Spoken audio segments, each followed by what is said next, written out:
Hello good morning. ഇന്ന് morning വെളുപ്പിന് 5:30 ഞങ്ങൾ ഡ്രൈവ് സ്റ്റാർട്ട് ചെയ്തു. നല്ല മഴയുണ്ടായിരുന്നു. ഒരു കിട്ടിലൻ ഡ്രൈവായിരുന്നു. മഴയത്ത് ഡ്രൈവ് പോകാൻ ഒരു പ്രത്യേക ഫീലാണ് കേട്ടോ. എക്സ്പീരിയൻസ് ചെയ്യാത്തവരുണ്ടെങ്കിൽ മസ്റ്റായിട്ട് ഒരു ദിവസം ഉറക്കം കളഞ്ഞ് എക്സ്പീരിയൻസ് ചെയ്യണം.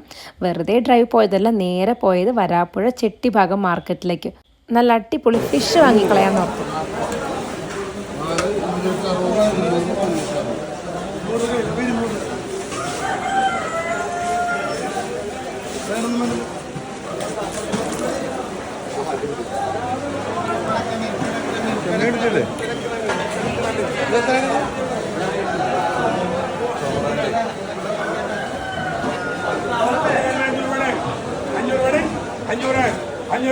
മാർക്കറ്റിൽ ഭയങ്കര സൗണ്ടാട്ടോ. ഒരുപാട് പേരിങ്ങനെ ലേലം വിളിക്കുന്നൊക്കെ ഉണ്ട് ഫിഷ്.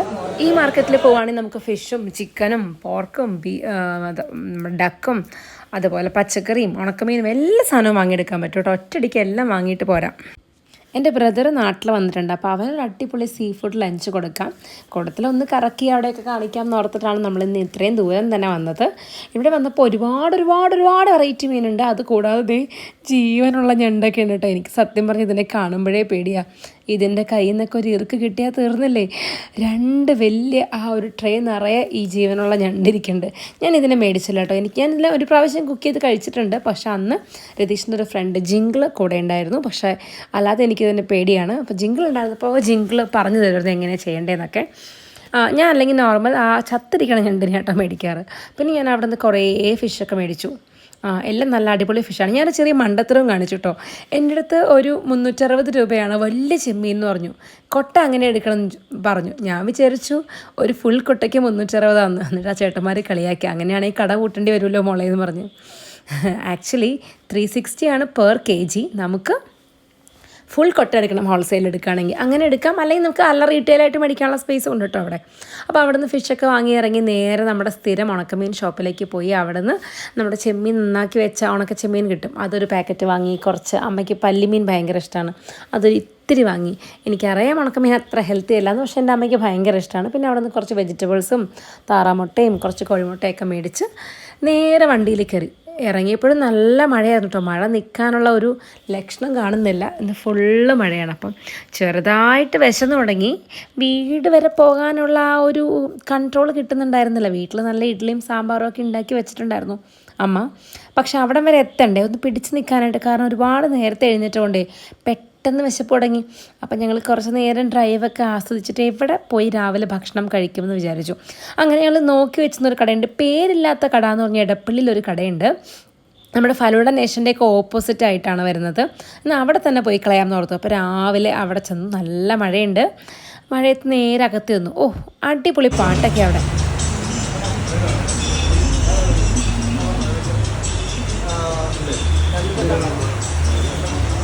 സത്യം പറഞ്ഞിട്ടുള്ളത് ഒരു പ്രത്യേക ഫീൽ. ഒരു ചെറിയ കടയാണ് കേട്ടോ. പക്ഷെ നല്ല പാട്ടും മഴയും അതിരാവിലെ ഭക്ഷണമൊക്കെ ചൂട് ഭക്ഷണമൊക്കെ കിട്ടുമ്പോൾ ഒരു പ്രത്യേക രസം. അപ്പം നമുക്കവിടെ അപ്പവും മുട്ടയും പുട്ടും ഒക്കെ ഉണ്ടായിരുന്നു. പൊറോട്ടയൊക്കെ ഉണ്ടായിരുന്നു. നമ്മൾ അപ്പമാണ് ഓർഡർ ചെയ്തത്. അപ്പം ഓർഡർ ചെയ്തു, ചിക്കൻ കറി ഓർഡർ ചെയ്തു, പിന്നെ മുട്ടക്കറി ഓർഡർ ചെയ്തു, പിന്നെ അതിൻ്റെ കൂടെ ഗ്രീൻ പീസും ഓർഡർ ചെയ്തു. ഗ്രീൻ പീസ് മസാലയല്ലേ സാധാരണ എല്ലാവരുടെയും ഇങ്ങനെ ഭയങ്കര ലൂസായിട്ടുള്ള കിട്ടും. നല്ല അടിപൊളിയായിരുന്നു കേട്ടോ. ഒരു പ്രത്യേക ടേസ്റ്റ് ആയിരുന്നു. നല്ല ചിക്കൻ കറിയും എനിക്കിഷ്ടമായി, മുട്ടക്കറിയും എനിക്കിഷ്ടമായി. ഒന്നും ഭയങ്കര ലൂസ് ഗ്രേവി അല്ല, ഒക്കെ തിക്ക് ഗ്രേവി ആയിരുന്നു.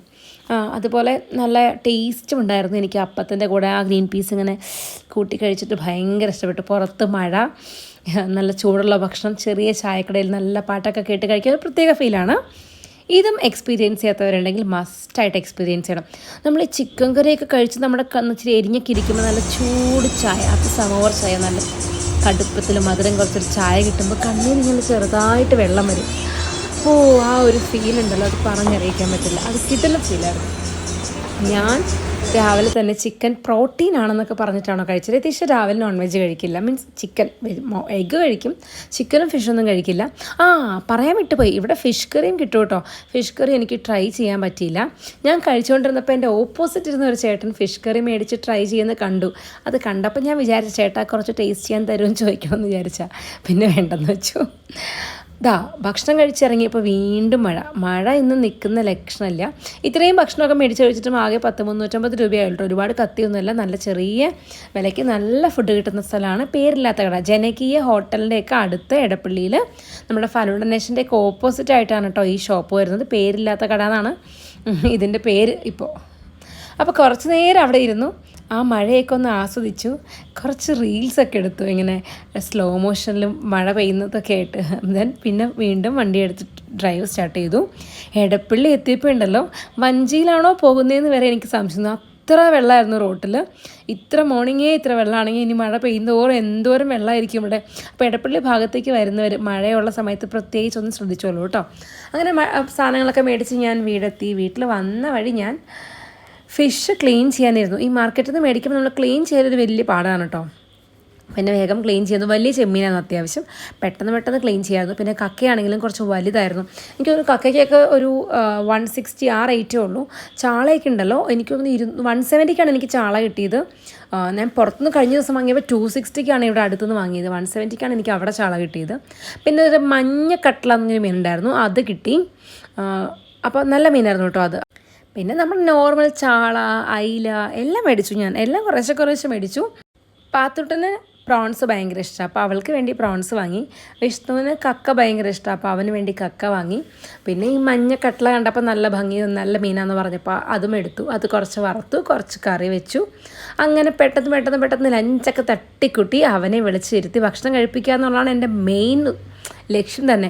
ഞാൻ അവന് 2-3 ദിവസം പുറത്തുനിന്ന് ഫുഡ് മേടിച്ചു കൊടുത്തപ്പോൾ അവൻ പറഞ്ഞു, പുറത്തുനിന്ന് ഫുഡ് കഴിക്കാനാണെങ്കിൽ ഇങ്ങോട്ട് വന്ന് എന്തിനാന്ന് ചോദിച്ചു.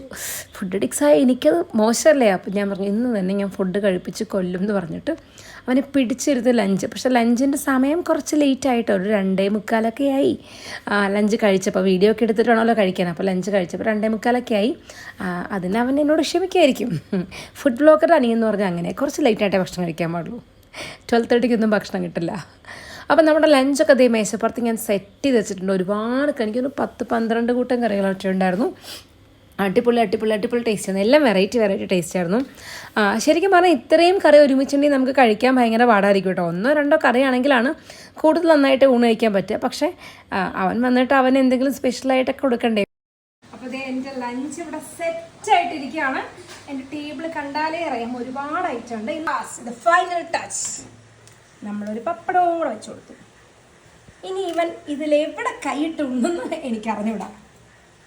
ആഹാ, ഇത് നോക്കുക എത്ര ഐറ്റം. 1 2 3 4 5 6 7 8 9 10 11 11 ഐറ്റം. ആഹാ, ആർക്ക് വേണ്ടിയാണോ ഞാൻ ഇത് മുഴുവൻ ഉണ്ടാക്കിയത് അവനെ കൊണ്ട് തന്നെ ഞാൻ ആദ്യം വീഡിയോ എടുപ്പിച്ചു കേട്ടോ. എന്നിട്ടേ ഞാൻ അവന് ഭക്ഷണം കഴിക്കാൻ കൊടുത്തുള്ളൂ.